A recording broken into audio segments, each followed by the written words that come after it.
Buenos días a todo el mundo. Muchas gracias por compartir este tiempo con este debate que vamos a iniciar ahora mismo. Voy a presentarme para empezar este debate que se titula COVID-19, ¿qué hemos aprendido y cómo la tecnología nos ayuda?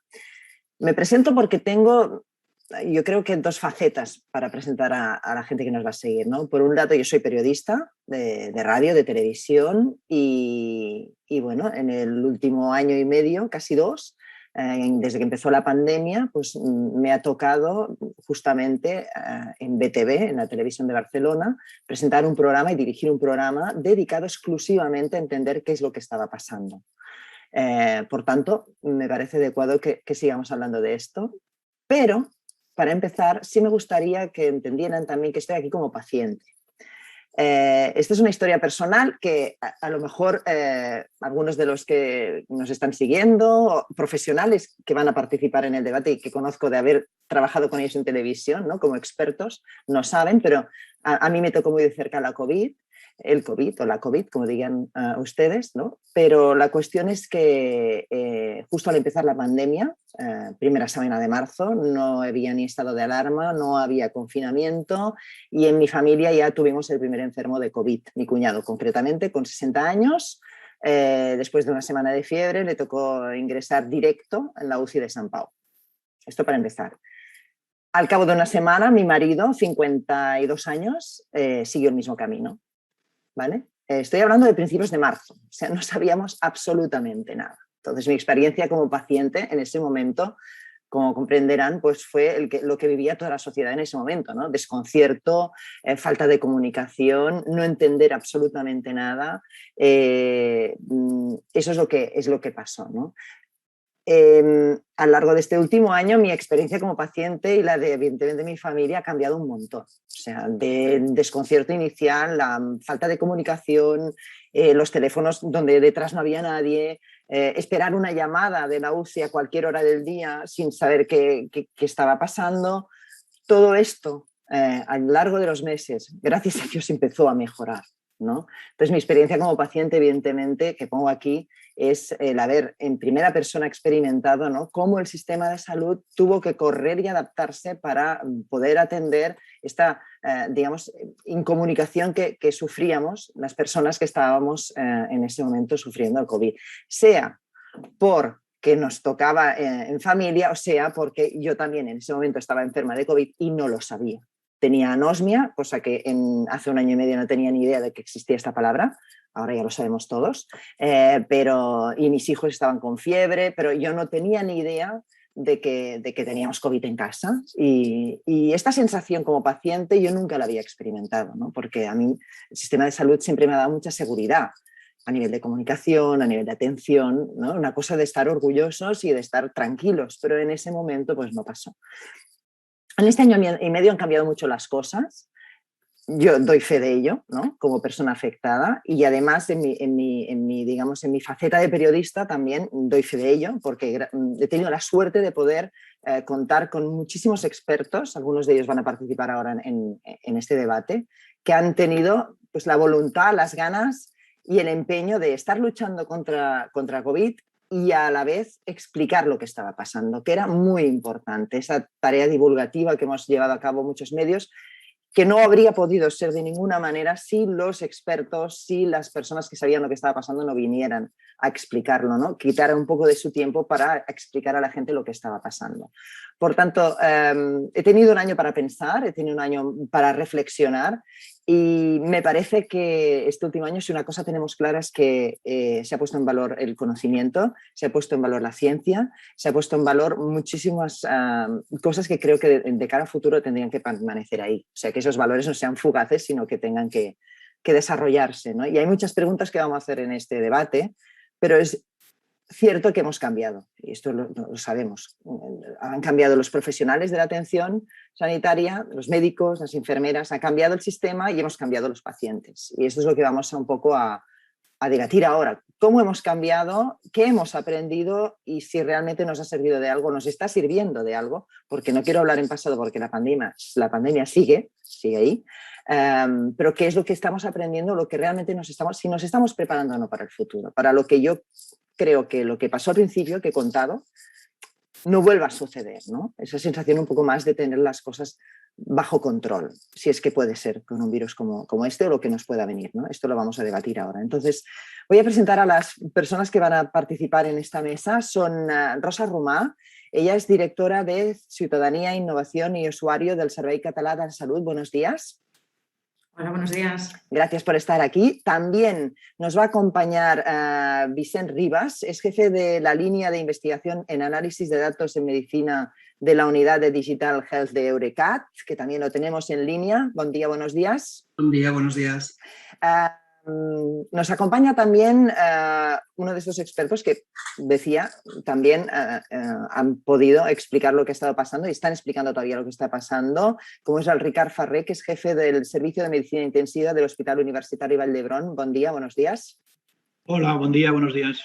Gracias por estar aquí también y dedicar este tiempo a explicar, ¿no? y a debatir, que es muy importante en este momento. La Carolina García Vidal, ella es médico especialista senior en enfermedades infecciosas del Hospital Clínic de Barcelona. También es una de las participantes hoy en el debate. Buen día, Carolina. Buen día, buenos días a todos. I Sílvia Roura és adjunta en gerència del Consorci d'Atenció Primària de Salut de Barcelona Esquerra. Bon dia, gracias por estar aquí también. Buen día, buenos días a todos. Entonces, como os dais cuenta, un poquito está representado, yo creo que, en fin, muchas partes, ¿no?, implicadas en todo lo que vamos a hablar ahora, ¿no? Para empezar, la administración. Por tanto, empezaré con unas preguntas para Rosa Romà, la directora de Ciutadania, Innovació i Usuari del Servei Català de la Salut. Empezaré con ella para que desde el punto de vista de la administración nos explique de qué manera ha cambiado la atención al cliente y al paciente. No al cliente, no al paciente, porque si hablamos de clientes, mal. De atención al paciente. Es decir, cómo ha cambiado, cómo se ha adaptado el sistema a este nuevo paradigma. Bien, gracias, Nuria. Creo que lo más relevante que ha sucedido es un cambio en el modelo relacional con todo el conjunto de usuarios del sistema sanitario. Eso significa que antes poníamos el foco en los resultados en salud que obteníamos por la interacción entre profesional sanitario y usuario, paciente o cuidador. Y ahora nos estamos fijando en todo el proceso entero, desde la iniciación a partir de una necesidad, es decir, antes de la relación con el profesional sanitario, el momento del durante y el después, cómo va a suceder ese seguimiento. Y eso viene dado principalmente como uno de los momentos de catalización, digamos, de esta necesidad de cambio, por justamente, ¿no?, cuando empezaba el COVID, como comentabas, ¿no?, como una de las primeras pacientes también que tuvimos de COVID, sucedió algo muy importante que yo creo que precipitó también este cambio, que es que de repente un teléfono de acceso al sistema sanitario y por tanto a todos los dispositivos sanitarios, ¿no?, como es el 061, igual que todos los teléfonos de los CAPs, porque se repetía el mismo patrón, pasó de 6.000 llamadas diarias más o menos, teníamos unas 200.000 llamadas mensuales en el 61 en esos momentos, a 700.000, eso significa 60.000 diarias, ¿vale? De repente nos dimos cuenta que nosotros no solo teníamos que abordar el paciente en el momento en cómo, a partir de los dispositivos sanitarios y sus profesionales les estaban atendiendo, sino que teníamos que anticiparnos, teníamos que entender muy bien cuál debía ser el papel de ese usuario como persona con suficiente autonomía y corresponsabilidad para tener sus necesidades y ser capaz de gestionar algunas de sus necesidades y cómo jugar un papel totalmente diferente. Y eso significa, como decía, ese incremento de su autonomía, ese impulso de herramientas digitales y ese impulso de plataformas que pudieran permitir tanto a los profesionales sanitarios estar en contacto con sus pacientes o incluso monitorizarlos, como el propio sistema sanitario también anticipar información, acceso, capacidad resolutiva, para que esos usuarios tengan también un rol mucho más activo en lo que es la gestión de su propia salud. Claro, todo eso lo tuvieron que implementar mientras estaba la pandemia en marcha. O sea, ¿cómo se combinan las dos velocidades? Por un lado, la urgencia, la emergencia de atender. Por otro lado, el pensamiento más a largo plazo de decir, no, es que esto, hay que tener una visión más a largo plazo, ¿no? ¿Cómo se combinan las dos cosas? Bueno, yo creo que al final la forma de abordarlo, dado que el sistema es tan grande y hay tantos profesionales, siempre tienes la capacidad de generar equipos multidisciplinares para, por un lado, ¿no?, con todo el conocimiento científico, ser muy riguroso en los proyectos que abordamos y, por otro lado, encaminarlos a nivel estratégico hacia donde queremos que vayan, ¿no? Como decía, sí, lo que queríamos era impulsar la autonomía de los usuarios en el sistema sanitario y cómo se debían relacionar de forma distinta, pues avanzar en distintos proyectos que eran absolutamente necesarios y eran al final también quick wins para avanzar hacia allí. Por ejemplo, Stop COVID, por ejemplo, la herramienta de puedo estar contagiado de coronavirus del principio que teníamos, por ejemplo, después con Contacto COVID-CAT. Cada una de estas herramientas ha tenido más de 1 millón de interacciones o 1 millón de mensajes enviados. Y cada una tiene muchísimo impacto en ese momento, pero a su vez contribuyen en ese cambio de relación que decíamos, ¿no? Y después está en esa misma línea también la Meva Salud, ¿no?, que pasamos de 400.000 usuarios a día de hoy que tenemos 4,5 millones, pero porque hemos sido capaces, como decía, de incorporar en la herramienta necesidades que tanto los profesionales como la ciudadanía tienen, ¿no? Es decir, si la incorporamos en el proceso asistencial y por tanto hay una parte de este proceso que podemos facilitar hacer de forma remota, cobra sentido una herramienta digital. Si simplemente es un gadget más, el sentido es menor, ¿no? Por tanto, ahí yo creo que hemos jugado un papel importante, profesionales sanitarios, no por un lado, los usuarios en su co-creación en estas herramientas y el propio sistema. Vale, un par de preguntas más y ya, ¿no?, porque vamos a seguir avanzando, ¿eh? Pero si le pregunto si hay algún error que se ha cometido y del que más se ha aprendido, ¿cuál sería? Muchísimos. Pero Cuando trabajamos, sí, cuando trabajamos a un ritmo, digamos, tan acelerado, evidentemente a veces nos falta tiempo de acabar de escuchar muy bien cuáles son las necesidades y diseñar muy bien todos los procesos en los distintos, digamos, canales de relación multicanal que tenemos.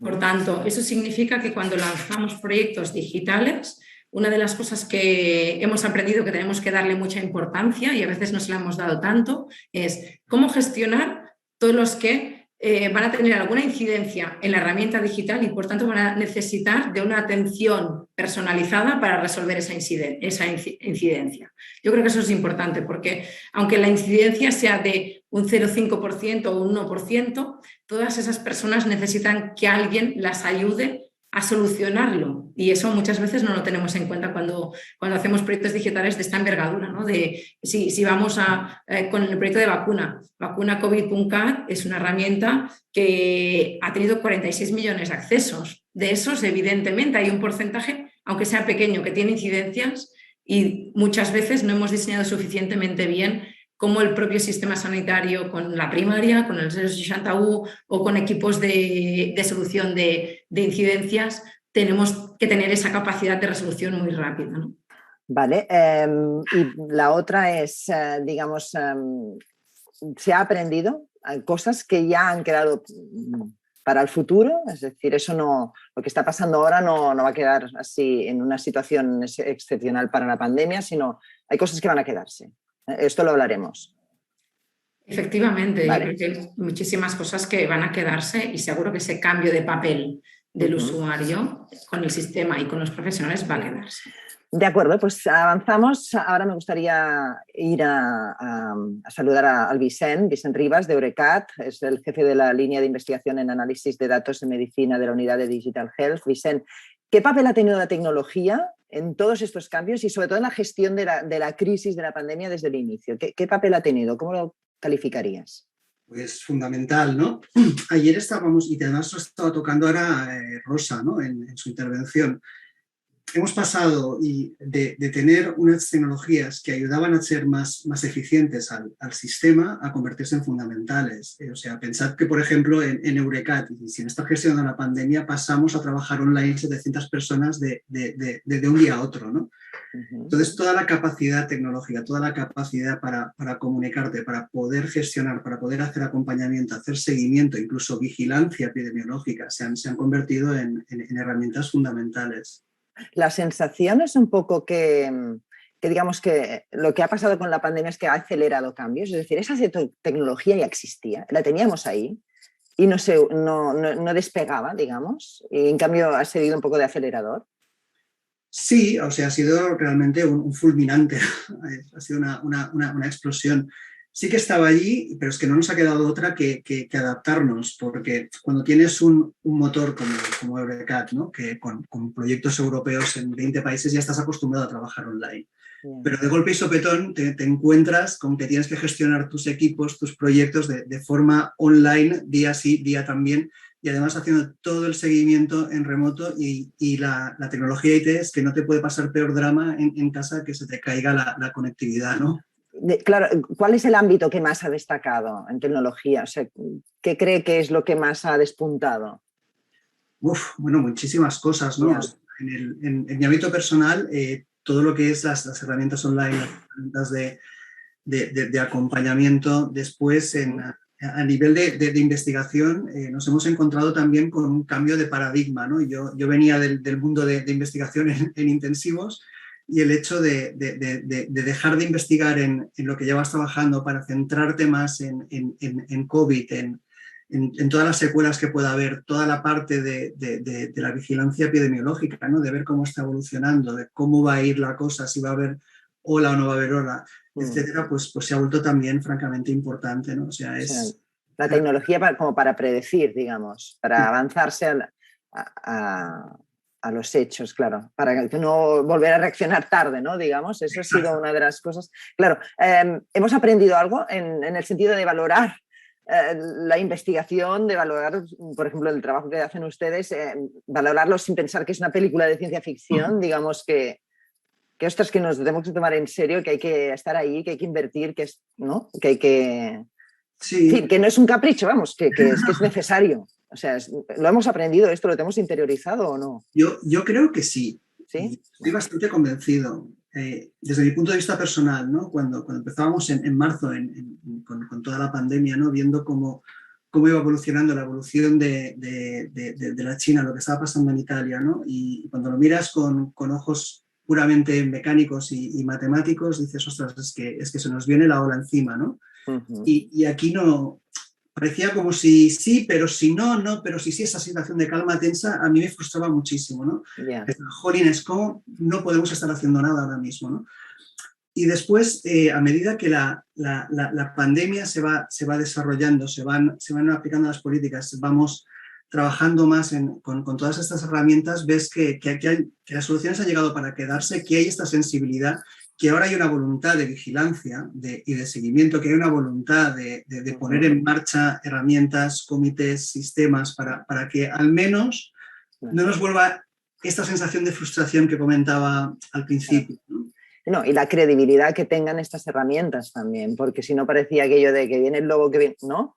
En cambio ahora, con la credibilidad que se ha adquirido, ¿no? Es decir, que los criterios sean esos y que se haga caso, ¿no? desde todos los puntos de vista. Bueno, ahora entraremos más en ello. Quiero saludar a la Carolina García Vidal, médico especialista senior en enfermedades infecciosas del Clínic de Barcelona. Carolina, así para empezar, sí que me gustaría preguntarte cómo definirías tú ahora la situación actual, ahora, en qué momento nos encontramos de la pandemia ahora, ¿eh? Luego haremos la perspectiva y los cambios que ha habido, ¿no? Pero ahora, ¿cómo estáis? Pues es un buen momento, o sea, que vayamos, disfrutémoslo porque no hemos tenido muchos de estos en el último año y medio y la verdad es que es un buen momento, que los ingresos nuevos de pacientes COVID están en los límites más bajos descritos desde que ha empezado la pandemia y que ahora en este momento esta es la realidad. El impacto de las vacunas y de algunas de las medidas pues nos lleva a esta situación. Claro. ¿Cuáles son desde su punto de vista, luego le preguntaré desde el punto de vista personal, ¿no? Porque también es importante al final, pero sí que me gustaría preguntarle, a ver si me puede definir qué avances más destacados se han producido en el Clínic en este último año y medio en el tratamiento del COVID. Hombre, muchísimos, ¿no? Piensa que estás hablando de una enfermedad que no sabes absolutamente nada y que al principio, pues en las primeras series de China la mortalidad era del 80% de los pacientes que ingresan y que nosotros ahora en el Clínic tenemos mortalidades de menos del 3%. O sea que lo que se ha conseguido en un año y medio es histórico, ¿no? Y entonces esto es ha sido un equipo multidisciplinar en el que se han avanzado muchas cosas, desde hacer cosas de gestión que eran impensables, ¿no? Como conseguir unos recursos para ampliar camas de UCI, para disminuir camas de UCI, para tener ventiladores cuando hemos necesitado tener ventiladores, etcétera, ¿no? Un tema de coordinación entre muchísimos profesionales. Piensa que los hospitales están dimensionados para tener 10, 12 especialistas en enfermedades infecciosas, ¿no? Y de repente, pues en un hospital, ¿no? Y lo mismo te podría decir de unidades de críticos, ¿no? Y de repente en un hospital se transforman todos los números y las necesidades de críticos y de médicos especialistas en enfermedades infecciosas se multiplican. Por tanto, tienes que hacer unos esquemas de trabajo totalmente diferentes, ¿no? Nosotros hemos tenido la suerte de poder utilizar también innovación y de poder generar, ¿no? Algoritmos de predicción que nos han ayudado a tiempo real a ver pues, cómo evolucionaban más de 2.000 pacientes a la vez, de poder dar tratamientos personalizados, unificados, que ha mejorado muchísimo el pronóstico de nuestros pacientes,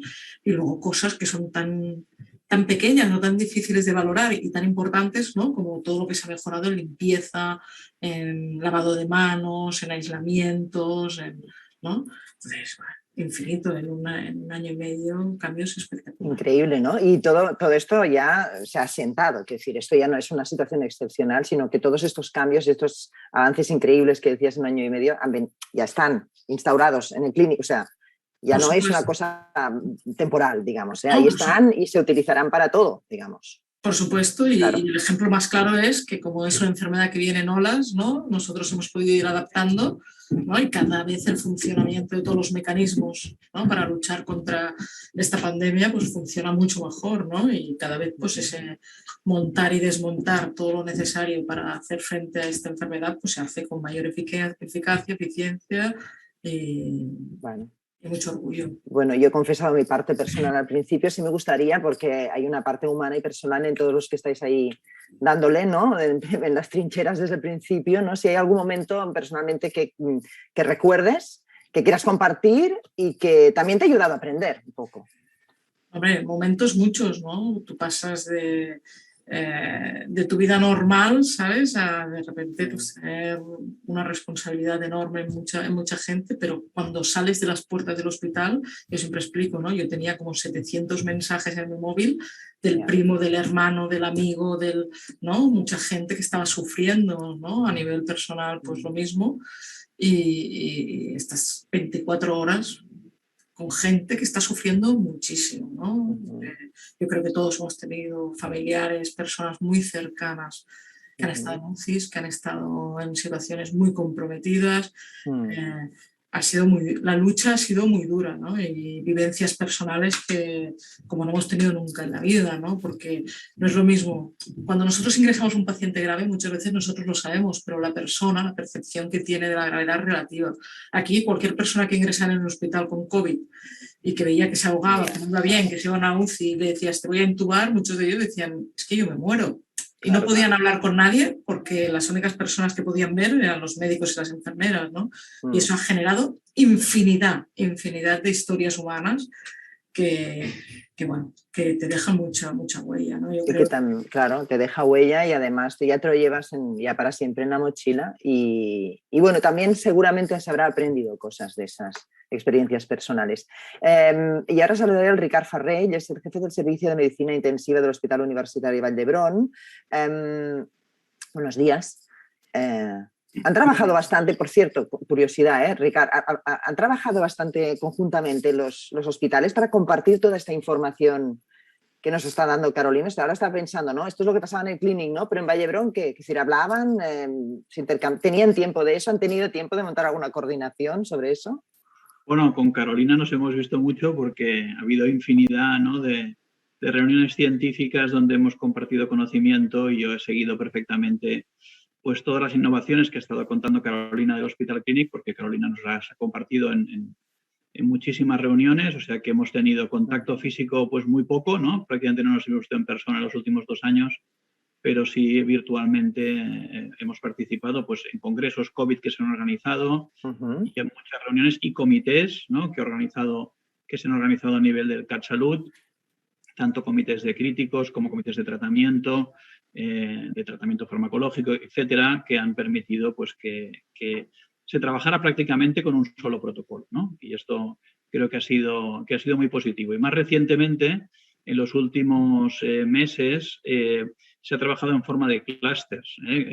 Clinic lidera un clúster, Vall d'Hebron lidera otro clúster y otros grandes centros lideran sus respectivos clústeres, y estos clústeres pues, han trabajado de forma muy coordinada con los hospitales del clúster, de tal manera que ha habido una coordinación no solo científica, sino que también de gestión de paciente, ¿no? Y esto ha facilitado, pues en cierta manera, una cierta equidad, ¿no? Es decir, no dejar que el sistema colapse por ninguno de los puntos, sino que siempre se encuentre pues, el dispositivo para atender a los pacientes, a pesar, bueno, esta epidemia ya lo saben, es muy variable la epidemiología y siempre ha habido zonas más afectadas que otras y, por lo tanto, un sistema que permita repartir la intensidad de la epidemia entre hospitales pues ha sido también útil, pero esto es relativamente reciente, de varios meses. Pues otra lección, supongo, ¿no? Otra cosa que pondremos también a debate sobre lo que se tiene que aprender sobre la manera de funcionar del sistema, ¿no? Pero desde luego que las UCIs, o sea, intensivos, han estado ahí en el punto de mira, digamos que es el momento más dramático, ¿de acuerdo? De la pandemia. Es que cuando ya vas a la UCI, pues ya es como el último estadio, digamos, de que sí, ¿no? Pasando primero por la atención primaria, etcétera, ¿no? ¿Cómo ha vivido usted esta situación? Es decir, de ser como un poco ya el centro del momento más dramático, ¿no? Lo que pasaba en las UCIs, ¿no? Personalmente, ¿ha sido duro eso también, estar ahí? Bueno, ha habido un momento largo de la pandemia, ¿no? donde el principal factor que impactaba en la mortalidad era el acceso a una cama de UCI, ¿no?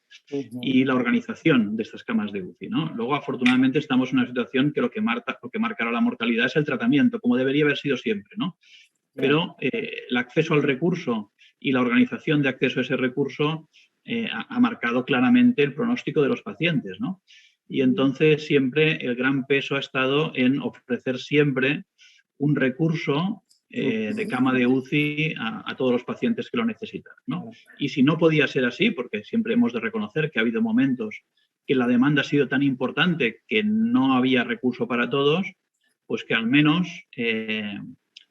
el triaje se hiciera con el máximo de transparencia, el máximo de equidad y de una manera pues, lo más aceptable posible, ¿no? Claro. Y esto partiendo de una situación que teníamos muy pocas camas de UCI, 9 camas por 100.000 habitantes, muy alejadas de las 30 por 100.000 que tienen países de nuestro entorno, pues claro, era un reto importantísimo. Me imagino.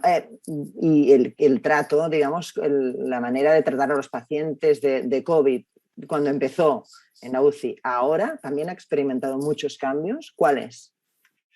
Bueno, el cambio ha sido radical. Primero porque en las primeras fases el personal sanitario no estaba completamente protegido, ¿no? No estaba vacunado y el acceso a las EPIs, sabéis que se conoce bien, que era muy limitado. Y luego por la parte de la enfermedad, la transmisibilidad de la enfermedad tampoco se conocía bien, ¿no? Es decir, la manera que ahora afrontamos una enfermedad que conocemos perfectamente su transmisibilidad al momento que la afrontábamos al principio, ¿no? Que pensábamos pues que la enfermedad era mucho más transmisible, que podía estar en las superficies, que podía adquirirse de múltiples maneras. Ahora, ¿no? Que afrontamos de una forma más tranquila, ¿no? Pensar que ahora en el hospital el paciente es un paciente con aislamiento respiratorio más del hospital, no es un paciente confinado en un ala absolutamente cerrada del hospital, que está cerrado el pasillo también. No están cerrados ya los espacios, sino que por la transmisibilidad que conocemos ahora, el paciente puede tener un aislamiento respiratorio que pueden tener los pacientes con gripe en periodo invernal, ¿no? Por lo tanto, este mayor conocimiento de la transmisibilidad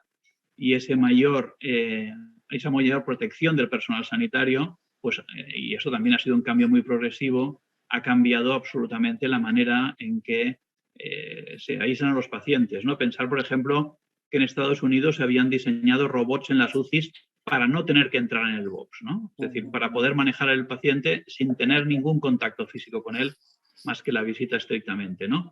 Esto, afortunadamente, aquí no fue necesario. Rápidamente se entendió que con las EPIs adecuadas se puede estar perfectamente en el box con el paciente sin ningún riesgo, etcétera, ¿no? Y, por lo tanto, el cambio ha sido importantísimo. Me lo imagino.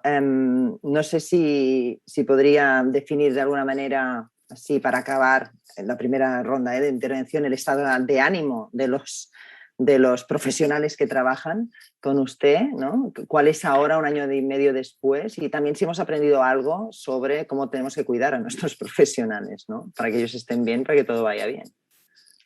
Bueno, desde mi punto de vista es el momento de gestión más difícil, ¿no? Es decir, que en situación de emergencia sanitaria todo el mundo responde y todo el mundo pues da todo lo que puede dar, ¿no? Ahora estamos en una situación post-crisis, podemos decir.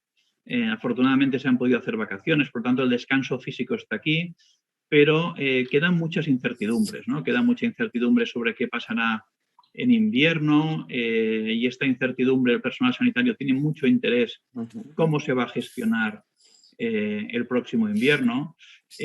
Hay que gestionar la normalidad, que esto es muy difícil, es decir, cuando se está trabajando en completa tensión durante muchos meses, pasar a hacer la actividad académica normal, la rutina, no estamos acostumbrados a la rutina. Hace 2 años que no hacemos rutina.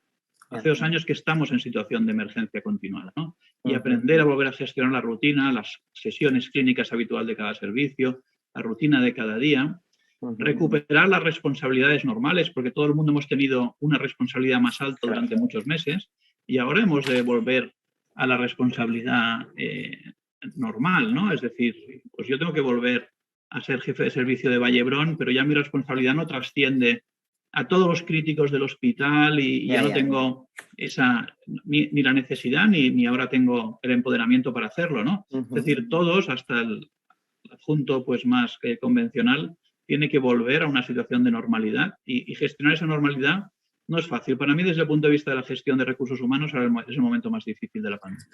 Sigamos ahora saludando a la Sílvia Roura, es adjunta en gerencia del Consorci d'Atenció Primària de Salut Barcelona Esquerra. Buenos días. Buenos días. Y ahí vamos a situar la atención primaria, que son los que reciben, digamos, todos los inputs de los pacientes, pero en persona, digamos, ahí estamos, ¿no? Sois la primera, digamos, el primer acceso al sistema es la atención primaria, ¿no? El primer teléfono al que llamas, el CAP, etcétera, ¿no? Entonces, ahora mismo, en atención primaria, ¿cuál es la situación? Es decir, nos situamos primero y luego vemos lo que ha pasado, ¿no? Pero ahora, ¿cómo definiría la situación? Después del caos primero, ¿no? Que se generó. ¿Se ha conseguido canalizar de alguna manera o también han ido como las olas un poco? Pues ahora mismo estamos en una fase de recuperación, adaptación, lo podríamos llamar, ¿no? Recuperación, entendiéndola como una recuperación de la atención habitual, de la atención primaria, la recuperación de la atención al paciente crónico, a un paciente más estable, a una recuperación de la atención comunitaria, de la interacción con la comunidad y una recuperación también de promoción y prevención de la salud, no solo dedicados al COVID. Pero también una fase de adaptación, porque como has dicho tú, Nuria, al principio, ¿no? La pandemia no ha terminado y seguimos en ella, con lo cual nosotros mantenemos esos 2 circuitos diferenciados de atención a la COVID y de atención al resto de la población, recuperando nuestra actividad propia. Los pacientes hemos experimentado los cambios con atención primaria, sobre todo, todos, porque todos tenemos trato, claro, no pasa con el resto, ¿no? Pero en atención primaria todos ahí tenemos la relación esta del CatSalut que comentábamos antes, ¿no? La measalut.cat, todo este tipo de relación que hace un par de años que ni nos imaginábamos, ¿no? Para nosotros pacientes ha sido un cambio. Para vosotros también, pero ¿ha mejorado o no ha mejorado la atención? Supongo que no será una respuesta 100% o blanco-negro, me imagino que habrá cosas que habrán mejorado y cosas que no, pero ¿podríamos hacer alguna lista de si ha habido algún cambio que la tecnología nos ha ayudado a mejorar un poquito? Yo creo que podemos confirmar que sí, que hemos mejorado, pero que estamos en ello, en la mejora, ¿no? Lo que sí que hemos demostrado es que con esas herramientas los profesionales somos muy eficaces con según qué tipo de visitas y con según qué tipo de resolución de la demanda del paciente. Esto lo hemos demostrado y estamos convencidos de ellos. Y por ello el cambio que viene, lo que diría es que teníamos un modelo muy presencial, donde las visitas eran muy presenciales, el paciente tenía que venir por todos los centros de atención primaria y ahora hemos pasado a un modelo combinando la presencialidad con la virtualidad, ¿no? El paciente se puede poner en contacto con nosotros a través de canales, la measalut, la e-consulta, la videoconferencia, que no es necesario que venga presencialmente y podemos ser resolutivos. pero no hay que olvidar que no todo el mundo puede acceder a esos canales, con lo cual tenemos que mantener las dos vías, ¿no? Y poder dar soluciones a toda la población. Claro, porque ahí sí que puede haber una brecha digital importante, que el peligro es que dejen fuera del sistema de salud gente que no tiene acceso a ello, ¿no? Y en eso tenéis que ser como muy selectivos o muy quirúrgicos, digamos, ¿no? En la selección de a quién atiendo, a quién no, a quién le digo una cosa y a quién otra, ¿no? Y entonces, en general, ¿todos los cambios han sido positivos o ha habido algún cambio o alguna cosa que creéis que, bueno, como en todos los cambios, ¿no? Que no ha resultado, no, de momento no está resultando tan positivo o hay que mejorar? Yo creo que mayoritariamente los cambios siempre son positivos, pero como he dicho antes, hay cosas que debemos mejorar, ¿no? Esa brecha digital hay que mejorarla, hay que ser accesibles tanto por una parte como por la otra, ¿no? He comentado que hemos cambiado el tipo de visita. Nosotros ahora mismo estamos ofreciendo un 60% de visitas virtuales, cuando antes era el 100% eran presenciales, ¿no? Y la brecha digital existe, es importante tenerla en cuenta. Nos parece que es muy grande, nosotros tenemos la sensación que no es tan grande, que es más pequeña. A día de hoy, muchísima gente, independientemente de la edad que tenga, tiene acceso a un móvil con tecnología, con internet. Se ha visto con los números que ha dado Rosa del acceso a la Meva Salud, las altas que se han dado, pero sí que tenemos cosas que debemos mejorar. Claro, la vacunación ha sido lo que se ha caído encima de la primaria, ¿no? Habéis estado reivindicando vuestro papel desde el principio, lógicamente, ¿no? Porque a veces quizá tenéis la sensación, ¿no?, que la primaria está fuera del foco cuando al final sois los primeros que recibís, ¿no?, toda la información. Lo podemos hablar después, pero digamos que la vacunación, ¿estáis satisfechos de cómo se ha hecho todo? Porque parecía de lo imposible, hemos pasado lo posible, que ha pasado varias veces aquí en esta conversación, ¿eh? Estamos muy satisfechos. Claro. El tema de la vacunación, hemos visto la luz con la vacunación, todo el mundo ha visto la luz. Sí, desde luego. Y lo que estamos más satisfechos es de la respuesta a los profesionales. Ha llegado la vacunación en un momento en que los profesionales estaban ya muy cansados, llevábamos 1 año y medio de pandemia, llega en un momento muy justito a nivel anímico por parte de los profesionales, y la respuesta por parte de todos ellos ha sido excelente, con las cifras de vacunación que hemos demostrado en un tiempo récord. Bueno, ahora me gustaría abrir, sí, un poco más el debate, ¿no? Tengo algunas preguntas genéricas que van a centrar, digamos, el título sobre qué es lo que hemos aprendido, ¿vale?, del COVID-19, y sobre todo centrándonos también en la tecnología, ¿no? Entonces, escuchándoos a todos vosotros, ¿no?, y viendo todo lo que ha pasado, uno piensa, ostras, no estábamos realmente preparados para afrontar una pandemia así. Quizás estábamos más preparados de lo que nos parece, porque veo que había muchas cosas que ya se estaban trabajando, pero no habían aflorado, ¿no?, a nivel tecnológico o de atención, como hemos hablado, ¿no? Pero ¿hemos aprendido la lección?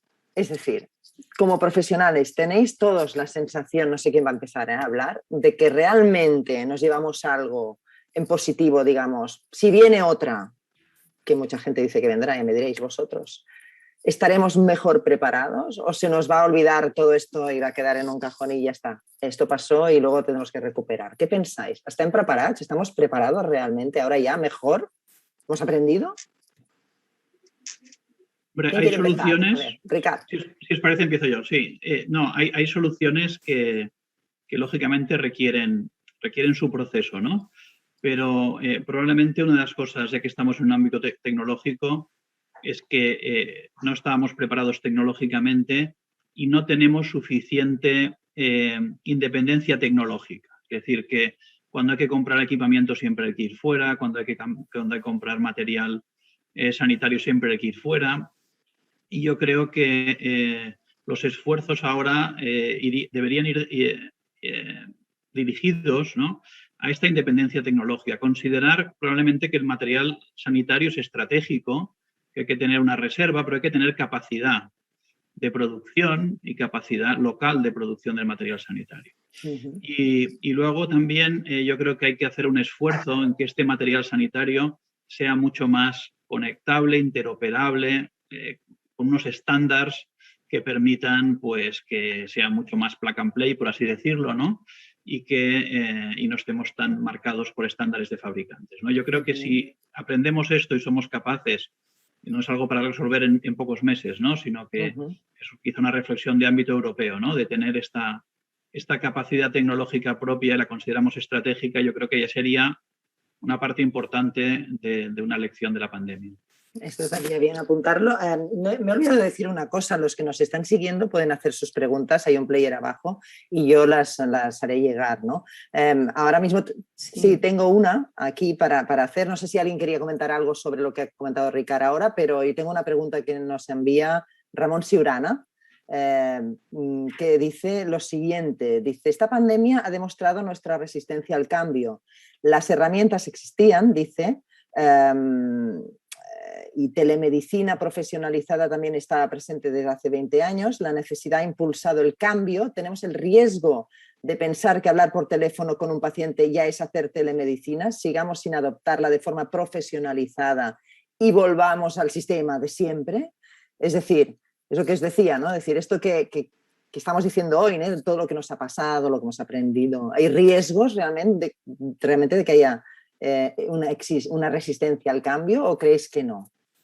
Sí, yo creo que ya se ha ido en las distintas, digamos, intervenciones que ya se han hecho, ¿no? Pero hemos acelerado muchísimo en la implantación de mucha tecnología o de cambios importantes a nivel de procesos, pero todavía estamos aprendiendo y necesitamos el tiempo de asentar esos aprendizajes para que los usuarios acaben de ver el valor que les aporta y no pidan volver atrás.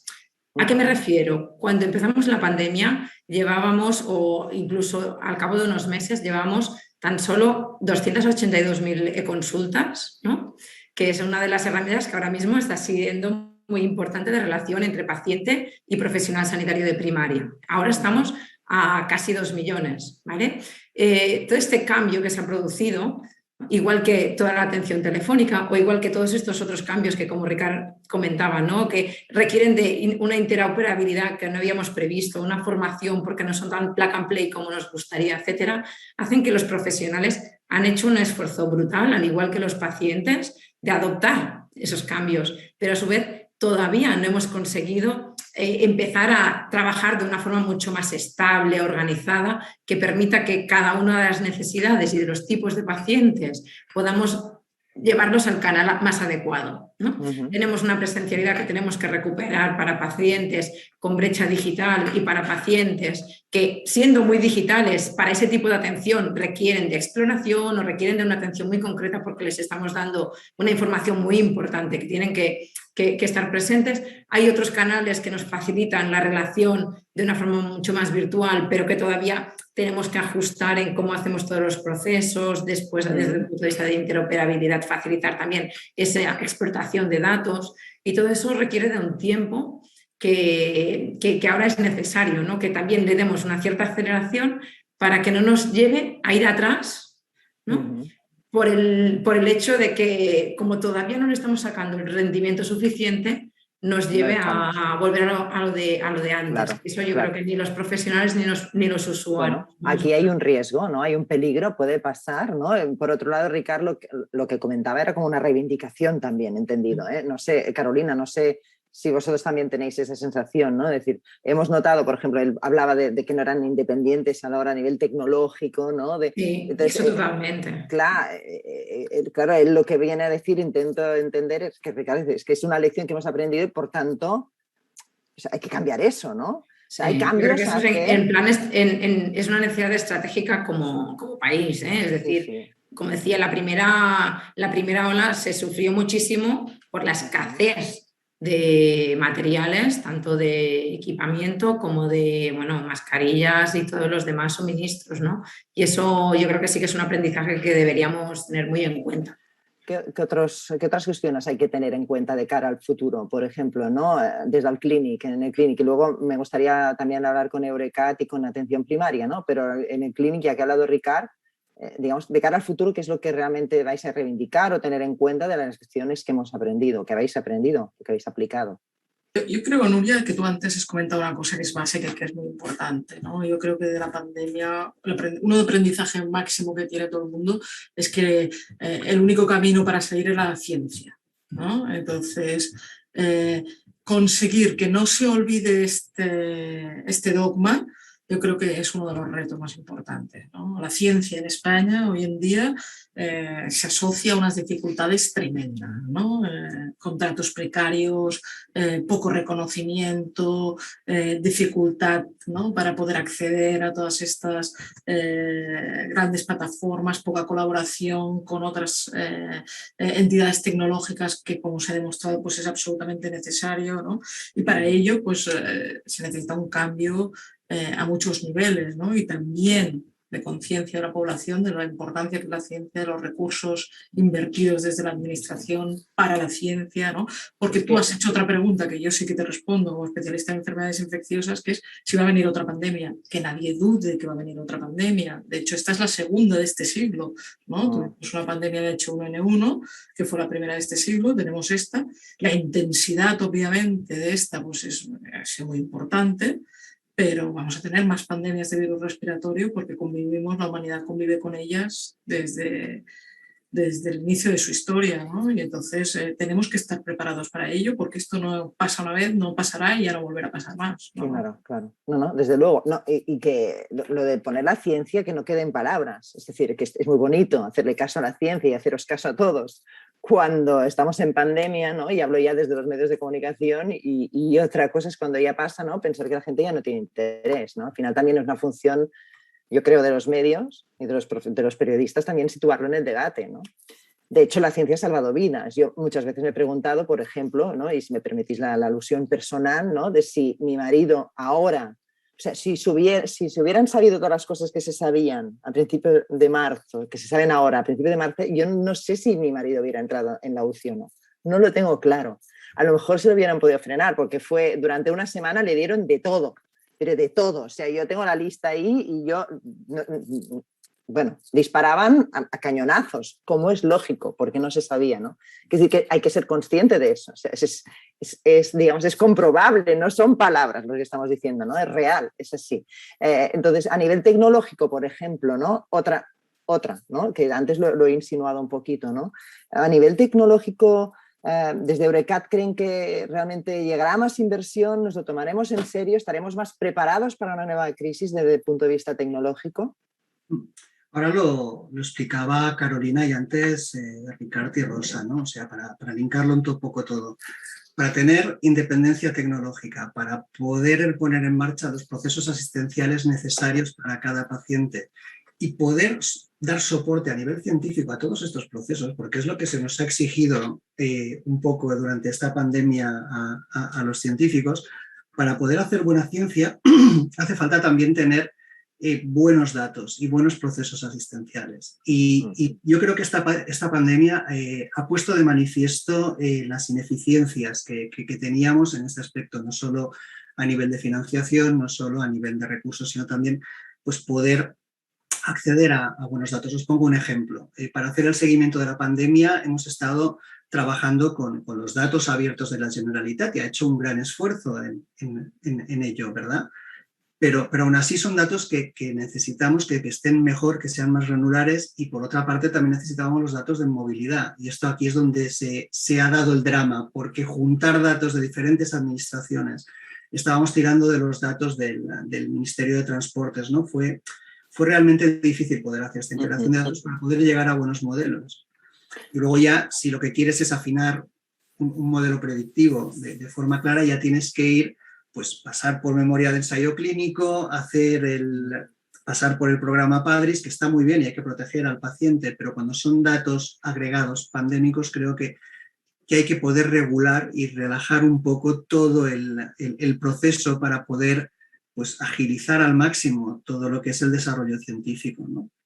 Y lo mismo pasa en cualquier ámbito. He puesto un ejemplo, pero podría haber puesto cualquier otro.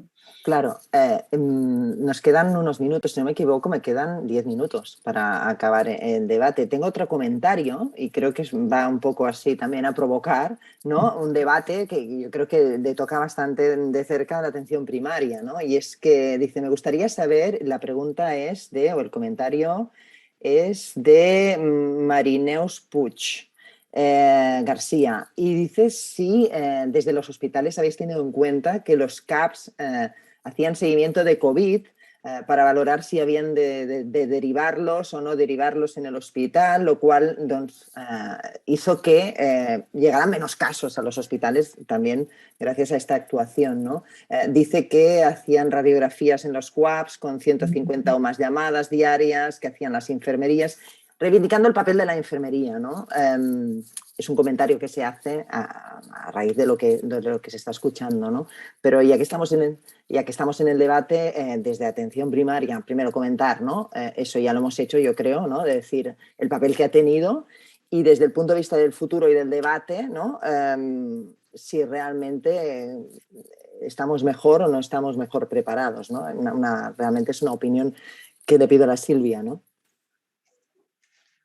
Sí, yo he dicho antes que estamos mejor preparados, hemos aprendido muchísimo, hemos mejorado mucho la coordinación entre atención primaria, hospitales, servicios sociales, trabajadoras sociales, hemos aprendido mucho y hemos sido muy ágiles esa pandemia y yo creo que esto sí que se va a quedar para el futuro. Por supuesto que se va a quedar y por parte de atención primaria es nuestra intención. Como comentaba la persona que ha hecho la pregunta, ¿no?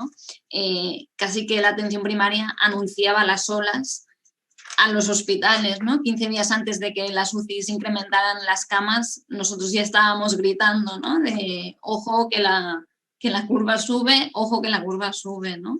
Y claro que hemos parado muchos ingresos o hemos parado más que ingresos, lo que comentaba la Carolina, ¿no? El número de ingresos en la UCI en estas últimas olas, ¿no? Porque detectábamos mucho antes, preveíamos mucho antes como cuando se complicaban, etcétera, etcétera. En este sentido, y como lección, y ya que hablamos de las cosas que van a venir en el futuro, ¿no? Realmente hemos aprendido o ya se sabía de la importancia de esta coordinación o ahora vosotros desde la primaria os veis un poquito más integrados, digamos, o qué.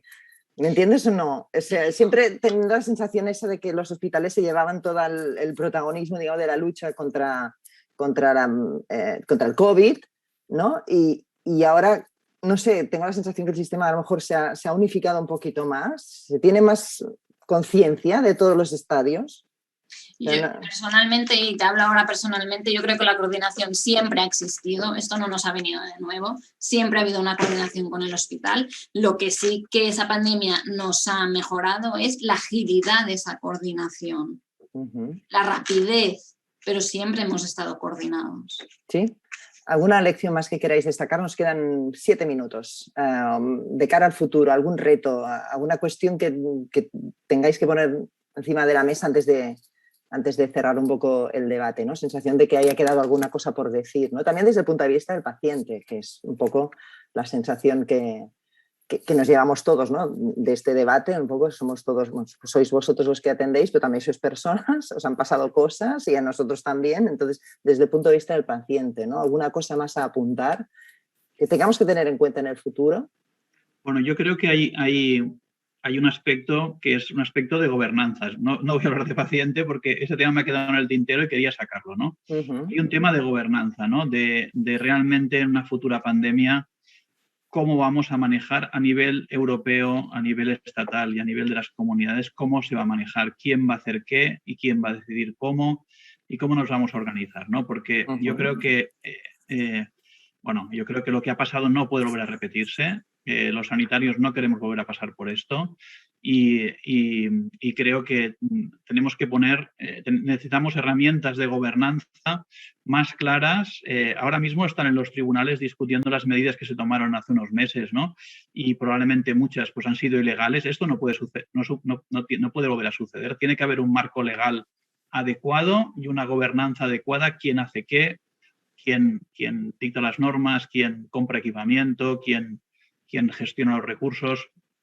Porque esto al final es lo que facilita que los ciudadanos tengan el tratamiento que se merecen, ¿no?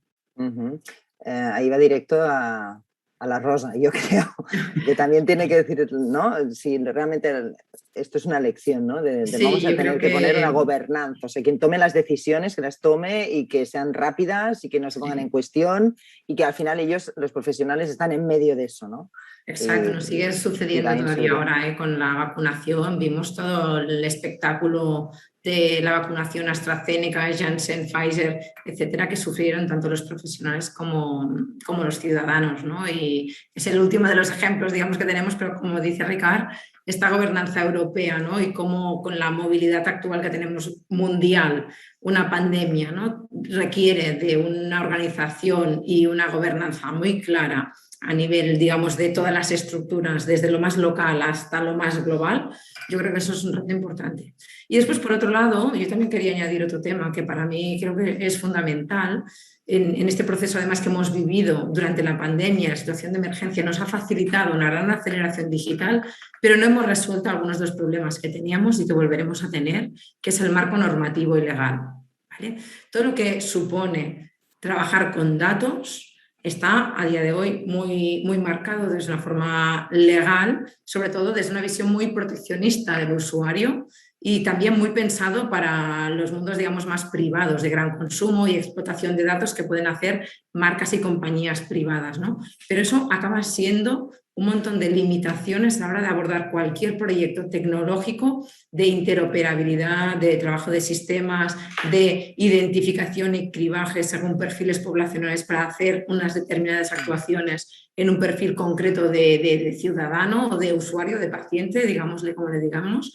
Y creo que sí que ahí deberíamos a nivel europeo también estudiar y abordar cómo debería ser el marco legal europeo en el ámbito de la salud, porque si bien es un derecho del ciudadano y hay un nivel de privacidad enorme, tiene que permitir, ¿no?, que podamos trabajar con los datos y que podamos tener una mayor facilidad de acceso incluso para los usuarios. Como decía, durante la pandemia hemos hecho de más y de menos para facilitar justamente algo que estaba muy por encima de eso, que era la salud pública y también el acceso del ciudadano a un sistema sanitario. Pero en un entorno normal, normativamente habríamos tenido muchísimas más dificultades. Y eso yo creo que sí que es un tema que debería preocuparnos a todos, a usuarios y a... ¿Pero está en vías de solución o es un tema que dices que es como todavía un obstáculo, digamos? Bueno, como decía, yo creo que es un obstáculo porque es un tema que al final formar parte de la Unión Europea nos lleva muchas ventajas para los ciudadanos, pero a su vez también hace que cambios legales y normativos de temas que se han regulado desde la Unión Europea pues sean mucho más complejos de abordar, pero creo que es absolutamente necesario. Sí. Uh-huh.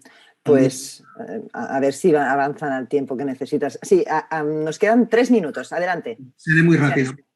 Sí. Cara a la gobernanza y también la definición de políticas de cómo vamos a gestionar la pandemia, creo que tiene que ir dirigida por indicadores y que tienen que ser indicadores contrastables y que se puedan pues medir y que vengan respaldados por resultados científicos. Uh-huh. Todos sabíamos que con la exposición, con el contacto, pues puedes provocar este contagio, ¿no? Con lo cual cualquier cosa que, si vas a cerrar, explicarlo muy bien en base a qué parámetros y por qué, porque tenemos la ciencia, lo podemos explicar. Respecto a los datos, es una barrera enorme, poder hacer desarrollos es terrible.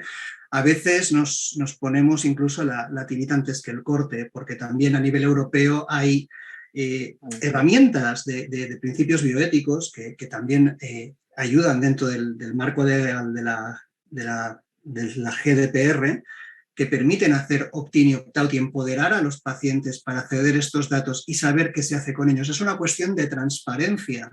No decir, no, es que están vendiendo datos para que un fármaco también puede ser completamente lícito, pero si lo quieres hacer, pues haz un opt-in o un opt-out, puedes empoderar al paciente, al usuario, al ciudadano para que haga esto, y no solamente con los datos de salud, con cualquier otro dato. Cualquier dato personal tiene que estar tratado de una forma exquisita y empoderando a este usuario. Y creo que la Unión Europea está haciendo esfuerzos en esta dirección. Queda todavía mucho camino por hacer, pero creo que también en clave ya catalana también tenemos que tomar muy buena nota cuando estamos haciendo cosas que son para el bien general, que son datos que no que no vas a identificar a la señora María de Espolla que ha tenido el COVID, porque solamente uno, pues agrégalo y ya está, no pasa nada, vamos a avanzar, ¿no? Claro. Creo que aquí la colaboración entre centros, equipos multidisciplinares, etcétera, es fundamental para poder desencallar esto. Pues hemos llegado ya al final, son casi las 11:10, son las 11:09. Yo me queda solo agradecerles a todos la participación en este debate, que se ha hecho realmente corto, pero que ha sido súper interesante, con muchas aportaciones que he ido anotando. Ya me haré un resumen después porque no tengo tiempo, pero la verdad es que hay muchas lecciones que hemos aprendido hoy escuchándolos y les agradezco su participación a todos, de verdad, muchísimas gracias. Ahora hay una pausa, es una pausa de unos 20 minutos, pausa digital, y después pueden seguir el debate o la sesión titulada Convivir para siempre con tecnología, y se van a presentar las 4 mejores propuestas tecnológicas del Call for Projects del Congreso. Por tanto, esto es lo que va a seguir después de la pausa de 20 minutos. Muchísimas gracias a todos por participar, de verdad. Gracias por vuestro tiempo y dedicación también. Gracias. Buenos días. Gracias, buenos días.